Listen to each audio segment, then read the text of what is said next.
There are weeks for deep rebuilding, weeks for new rhythm, weeks for expansion. And then there are weeks like this, where everything you've practiced is tested, not with a single crisis but through the noise, the instability, the unpredictability of real life. Week 16 was about clarity and chaos, about staying clear while the room spins, about leading your frequency through instability without asking the world to calm down first. Because the simulation doesn't stabilize for you, it reflects what you carry. And if what you carry collapses in the storm gets louder. But if your signal holds, just holds, you start to see something change. We opened the week with one clear principle. Chaos doesn't cancel alignment.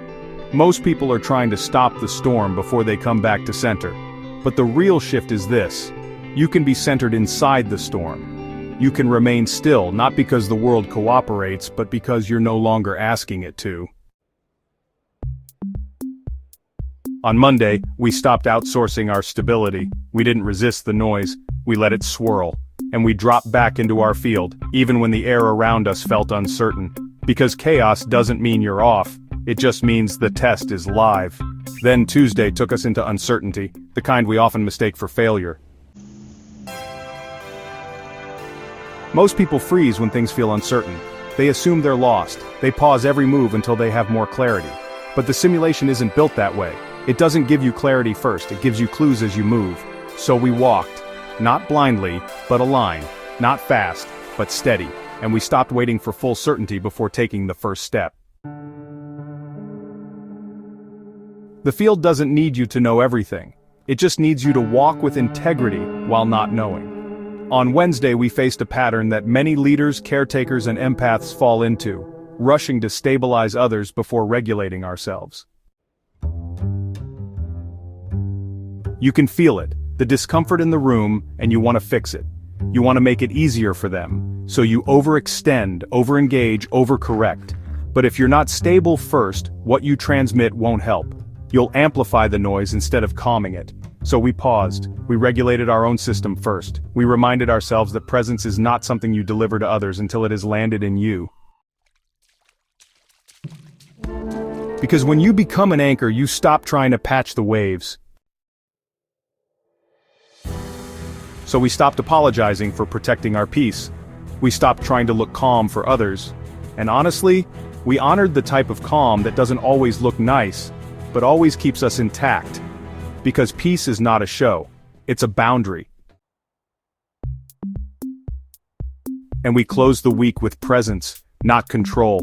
On Friday we realized how much effort we've wasted trying to fix what just needed to be felt, to be seen, to be witnessed. We've tried to manage outcomes, to micromanage people's reactions, to hold everything in place hoping we'd finally feel safe when everything stopped moving. But presence works differently. It doesn't control. It bends the outcome without force. It lets the field shift naturally around the energy that is no longer reactive. So we breathed. We stopped managing. We chose to be fully here. Not distracted, not gripping, not chasing. And that choice, that steady, powerful choice to stay centered without control, was the lesson. This week wasn't flashy, it was mature. It asked you to walk through uncertainty without collapsing into fear. It asked you to stabilize yourself before trying to help anyone else. It asked you to stop performing calm and start living it.